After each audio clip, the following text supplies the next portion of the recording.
Hello and thanks for joining us for Reporters, the programme that brings you the very best stories from our correspondents around the world. Elephants are an endangered species, but experts estimate that in Africa they will be completely wiped out within just 4 years. 20,000 African elephants are slaughtered every year for their valuable tusks. And although the ivory trade is illegal, the poaching continues. Cameroon is now one of the few countries on the continent to address the issue. And one man is behind the crusade. Over the years, Ophir Drory has contributed to the arrest of some 300 ivory traffickers. But his success could come at a high price.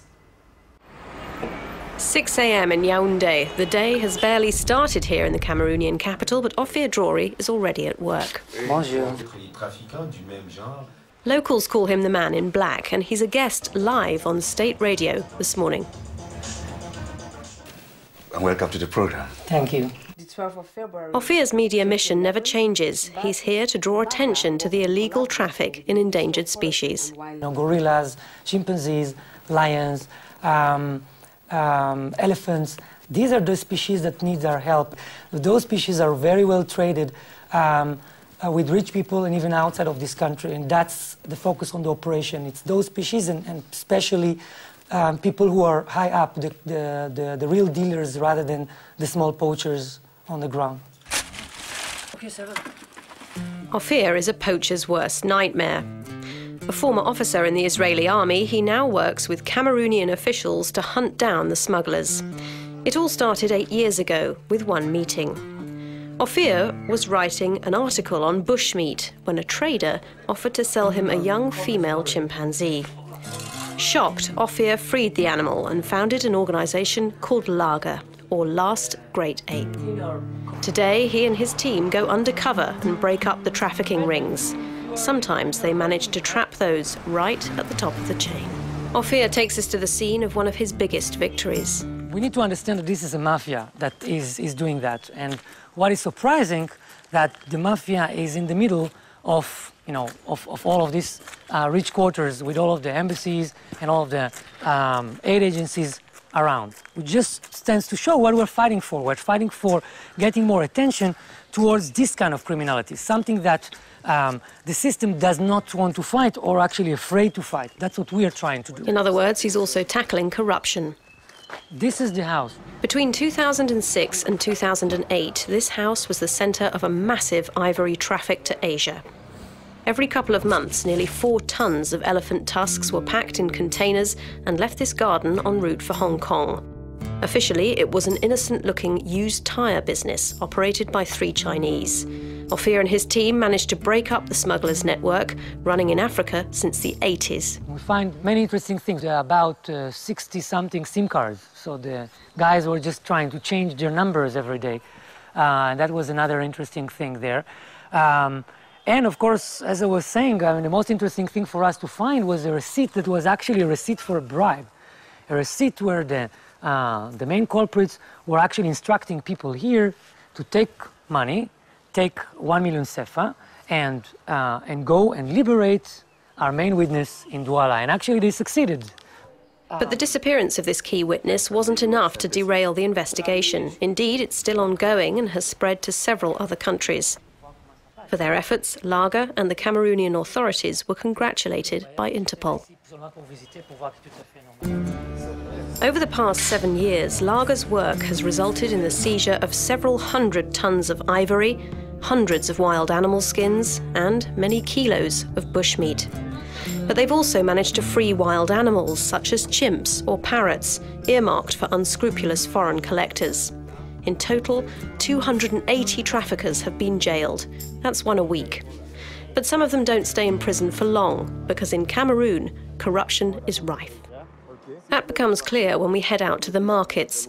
In the car park of a small hotel, we meet a local trader and tell him we're looking for ivory.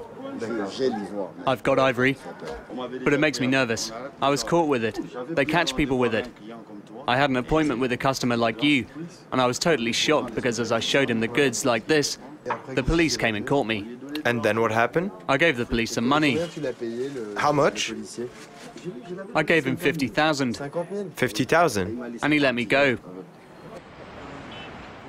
There are hundreds of stories like this in Cameroon. A blind eye is turned, and often it's local currency that has the last word. In the boutiques, there's now no sign of ivory on the shelves, but Ophir tells us that some stores still stock it behind the counter. We decide to check it out. We head to the Bricket, a market well known for handling a large flow of ivory. We pose as tourists looking for ivory, and in less than 5 minutes, a trader is offering us the stuff, as they call it here. How much does that cost? 25,000 and 15,000 for a pair. What about that? With this footage, we go back to Ophir. These things are usually less interesting for us because usually they're not connected to the main trade. We can still find a lot of small rings and small bracelets around. This is the one that is interesting. Now, see, that is the connection to the main trade. Maybe the same person who showed you the small very small quantity of chopsticks is having far larger quantity somewhere that is already waiting for its buyer that was already ordering it. Ophir decides to follow up on the chopsticks. He sends his investigator, Julia, back to the market with us. On the way to the Bricket, Julia seems relaxed, although this area has a rough reputation. Often these people are really aggressive, always ready to react. Fights can break out. We return to the same shop as the day before, home of those suspicious chopsticks. But today, there's no one here to greet us. But a few minutes later, a neighbouring trader approaches us. He already knows Julia, who's posing as our local fixer. I can show you what I've got. I can find some for you. A pair, 2 meters long. It depends if you're really interested. I've got a photo. I'll go get it. The trader says he's got a pair of tusks to sell us and wants to prove it. But suddenly, another man turns up and starts shouting from the doorway. You're here to arrest people. This is the last time you set foot in here. We don't want trouble with you. Don't come into our homes bothering us. LAGA has already struck many times in this neighbourhood. Obviously, we've been spotted. The man becomes more and more threatening. We're telling you, the next time we see you, we're burning your car. Julia remains calm and follows our ivory seller into the shop next door. In the end, there's no sign of the chopsticks, only a few bits of jewellery and a faded old photograph where we can just make out a pair of tusks. Julia says she'd like to see the real thing. It's about the ivory. So it didn't work out with you, but there will be others who will take it. I don't know how we're going to do it. He's asking for money to go and collect the goods. I'll think about it and I'll call you. No problem.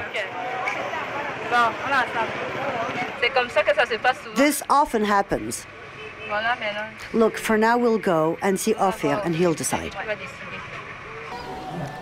Back in the LAGA offices, Julia tells the story, but Ophir is only interested in one thing, the run-in with the angry trader. Any violence, you are picking up your phone, you're talking to me, and everything is cancelled. Okay. You understand me? Mm-hmm. That was a totally unnecessary risk. You understand me? Mm-hmm. The problem is, I thought since the crowd was already coming, I thought it would have been more dangerous if I called. That's why I didn't want to call. I just wanted to... I understand what you are saying, but you do not look for more adventures when something like this happens. Something like this happens, you take the car, you move. You do understand that it could have been ended totally differently. Yes. High risk and no real leads. Ophir decides to drop that investigation. The LAGA team knows that if one of them is recognised, things can turn nasty very fast. This morning, Ophir is already stressed. His best investigator has been kidnapped for several hours. His captors were eventually caught. Now, Ophir's challenge is to make sure they stay in custody. The major idea was to inform as many people as possible of the situation that we have on the kidnapping, so that people from the international community will be able to be involved in that case and help us to see that those 5 people that are arrested will actually stay behind bars and not released. How are you? A relieved Ophir greets Maurice, his newly liberated teammate. We're all thinking that either you're in hospital somewhere or even worse. It was Jean-Paul that was the first one to say it, to say no. be prepared. If we're getting this Mercedes, be prepared that you have a body in the trunk. Maurice spent several hours locked inside the Mercedes, but managed to hang on to the images he filmed, a vital bit of evidence for the investigation. So that is inside his house? Yeah. Here it is. So when you say 2 small tasks, it was this, it's not that small, it's not that small. No, but it's an exciting, challenging, exciting job. Yeah? Yes, a challenging, exciting job. Oh, I think you'll come here and you'll tell me, I don't want to do this job again, Ophir. But the kidnapping hasn't shaken their determination. Earning just $100 a month, Ophir doesn't have many home comforts. He lives in his office and sacrifices everything for this battle. I miss a lot the time where I was free, where I was just traveling from country to country. I wish I could reconnect to that, but I can't. Because if I do that, I feel that I'm leaving a responsibility behind, a lot of things that I can do, that I should do, to bring about a change, to participate in something here. Thanks to Ophir, Cameroon is a shining example in the fight against poaching. But his ambitions go far beyond that. He's now conducting investigations in Gabon, in the Central African Republic, and in Congo-Brazzaville. Soon, he'll be adding 3 more African countries to the list. Well, that's it for this edition of Reporters. You can watch this story and all our other reports once again on our website. That's france24.com, france24.com. Until next time, bye for now.